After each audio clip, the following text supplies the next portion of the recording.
Good evening, folks. Welcome to another drink along. Thank you for coming by, spending some time with me. I appreciate it. I'm glad you're putting some eyes on. Do me a favor, thumbs up, thumbs down, leave a comment. Couldn't hurt. Today, we're going to take a look at an American classic. Now, yes, I know it is a big, giant, conglomerate beer, and yet there's a huge market for it, which constantly blows my mind. It became really hot with the hipsters. The last time I drank a Pabst was probably 10 or 15 years ago. We were down at a punk club, the Rogue in South Scottsdale. PBRs, $2. Okay. $2, man. Anyway, let's do the crack, let's do the pour, let's get a temp and see what we have going on in Pabst Blue Ribbon.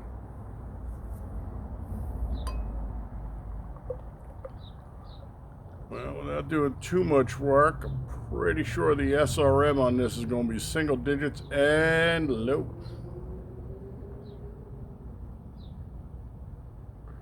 And there you go. Now, you've been here before, you know,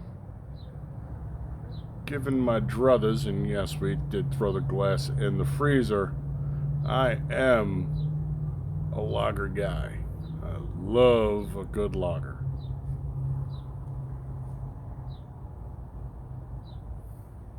Two is the SRM on this, and I don't think that's going to be a big surprise. Let's bring us in a little closer. But the head is nice, bright white, packs nicely at the bottom, dissipates up at the top.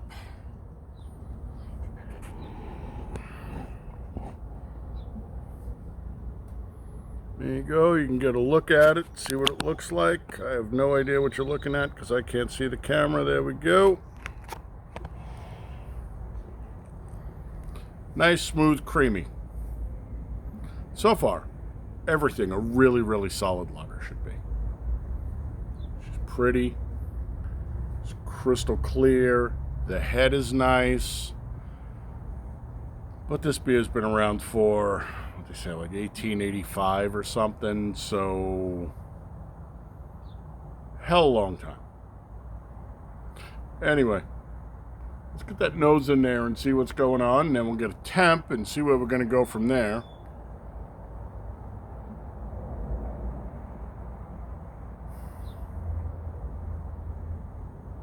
Really nice, clean, light lagery nose. Neither floral nor grassy.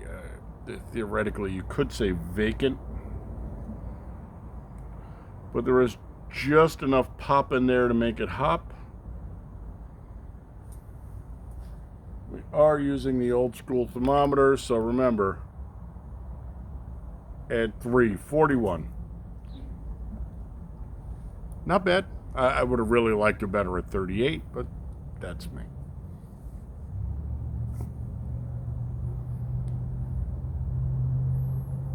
Yeah, 2. A slip of the tongue.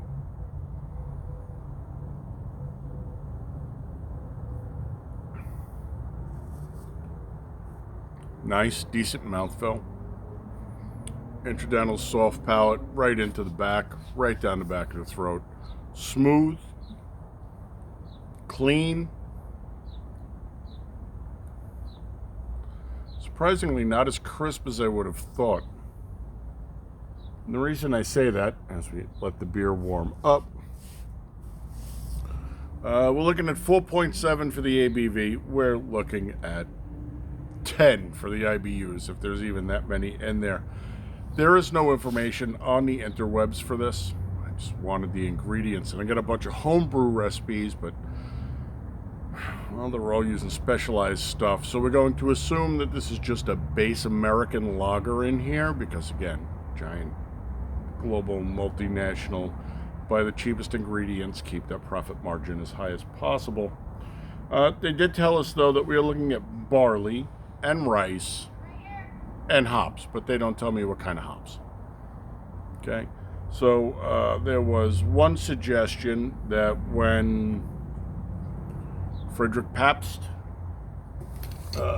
bought into the company, because he didn't actually originate it, but he did buy into it, that the most widely available local hops at the time were Cascade. Now, Pabst is a Prussian, and so you would think more of the Germans, like the Hallertaus, the Mitterfrews, the Spaz, Spaltz. Not the Saz. The Saz is, of course, going to be more Czech-leaning. That doesn't tell us. And their webpage is literally balls on a Christmas tree, nothing but decoration. So, is what it is. For the lacing fans, that kind of looks like maybe a duck. And that looks like the Loch Ness Monster. Yeah, there you go. At least it's lacing.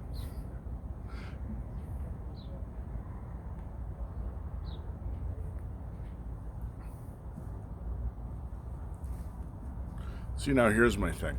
And you've been here before, and you know how much I love a rice lager. Those Jap rice lagers are just phenomenal. It's because they are so sharp and crisp and clean and just absolutely delicious. I'm looking at 41.3 off the therm, so 44 was where we just were. It's 98.100 right now. The beer will warm quite quickly. When you adjunct in the rice, you want that really snap in there, that smack of that crisp, clean note, and it's not really in here. So I don't know how much they've added. Excuse me while I do some basic maintenance as the beer warms and I scratch my nose and get the crud out of my eyes. That being said, I mean, Pabst had a big hipster revival in late 90s, early 2000s, because it's a cheap beer, or it was a cheap beer, and then it became fashionable. And so it wasn't cheap anymore because the price went up. Now, I've said in the past multiple times, Rolling Rock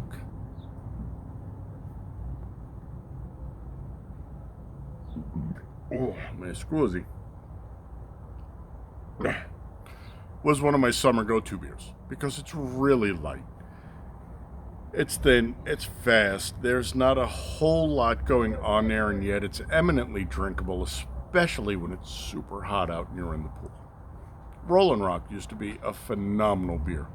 But again, she got bought up by, I want to say AB InBev, but it could be Miller Coors Molson or Constellation. I know they got bought up by somebody. I don't remember who. I mean, if you want, I'll do a Rolling Rock video. I have no problems. I like them. I just don't drink race car beer very often. But it's that same market share. So this is the market share before there is light beer. Okay? So with these, at least you get a beer with some flavor and some punch.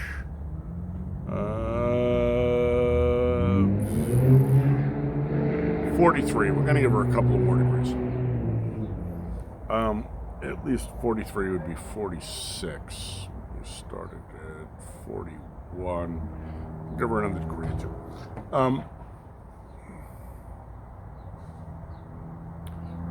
But these were the light beers before there were light beers. And again, light beers confound me because I don't understand the concept. It's for people who want to drink beer that don't like beer. That's right up there with prison for people who like gay sex, but for people who want gay sex but don't like gay sex. I'm not gay, man. I'm just prison gay.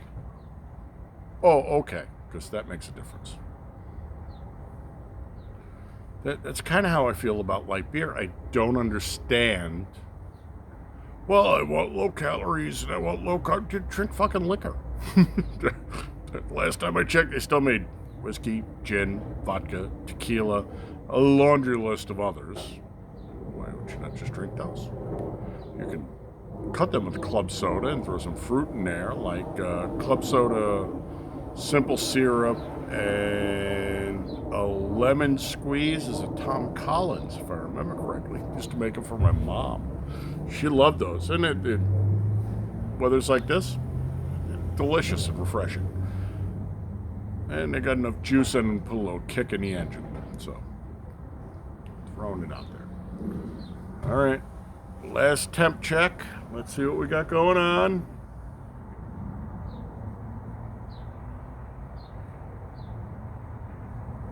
Killing me, machine. Pick one and run with it. I did not want you in my beer. Whatever that says. I'm looking at 45,846.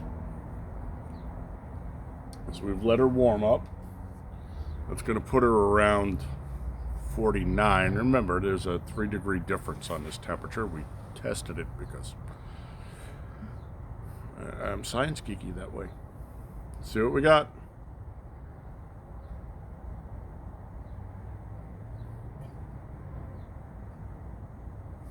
So the nose has gotten a little better. It's a little more grassy.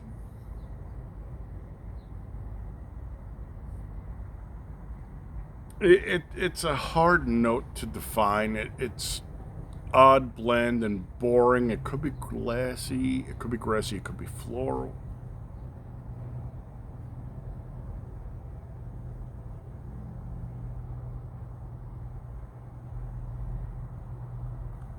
Let's call it floral for shits and giggles. Slip of the tongue.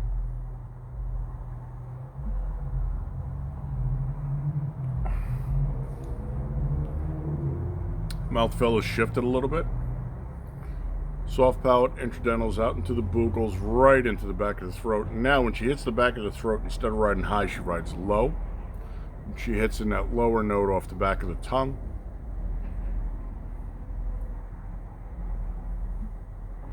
We're not talking anything crazy here. She's 4.7 for the ABV, right? So, I mean, this is a fine summer beer. She's clean. She's not dirty. Again, she could be crisper with the rice adjunct, but it's not really there.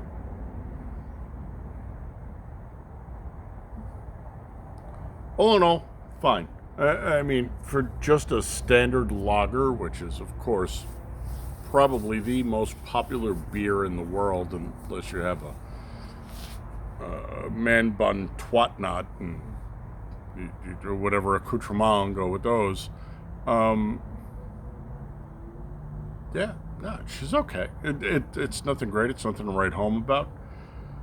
We're going to let her go up into the 50s. See what she's got to say from there, but I'm pretty much out of shit to talk about. So we're going to pause and we'll be right back. Hang tight. Alrighty, my friends, we are looking at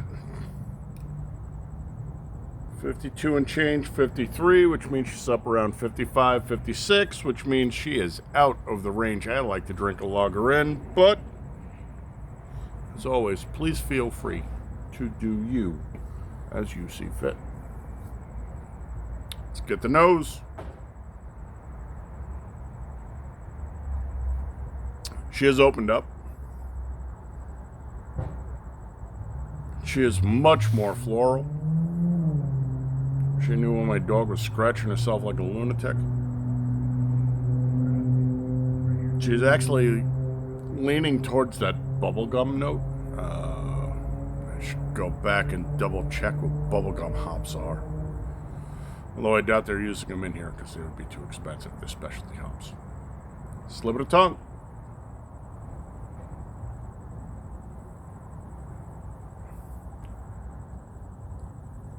Smooth, fast. She has thinned out considerably.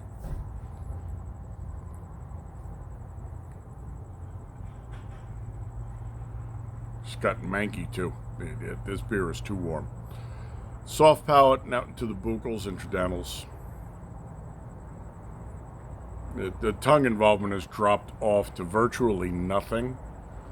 Maybe the very tip.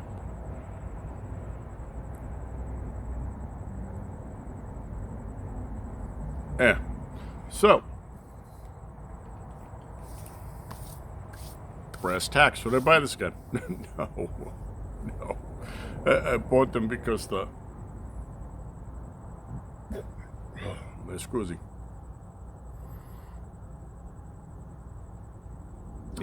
I bought them because the 12-pack was $8. It's on sale. 4th of July. I said, we haven't done Pabst, because why the hell would I drink Pabst? Now, would I buy this beer again? No. Would I drink this beer again? Maybe. Would I like to try this on tap?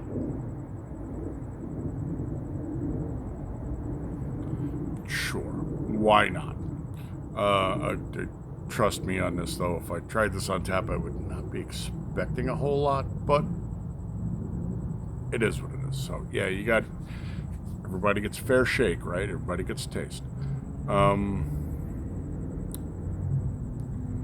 it again, no. Drink it again, no. Try it on tap, no. You handed this to me out of the cooler, I'd say thank you. I could be a dick and say, what, are you trying to fucking kill me? It ain't that bad.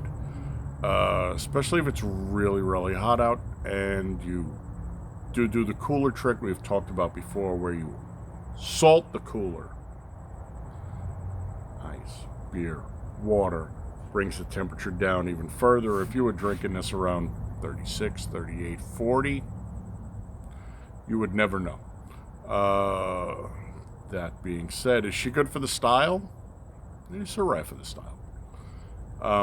She's actually really not that bad at the colder temperatures. I've said it before, and I'll say it again. I'd go back to drinking Budweiser if they could get all the poison out of the damn beer. I guarantee this is just as toxic. Anything interesting? It's that weird bubblegum note when she gets up into the 50s. So there's that. Other than that, she drinks fine.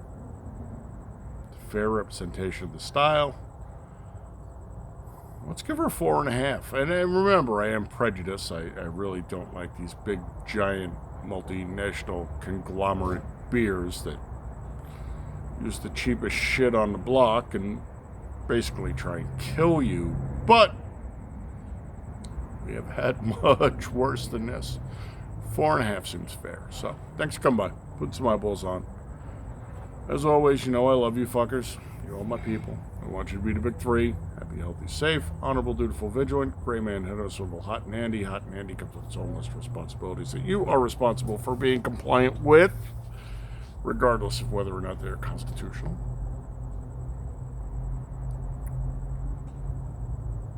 Yeah, she's okay.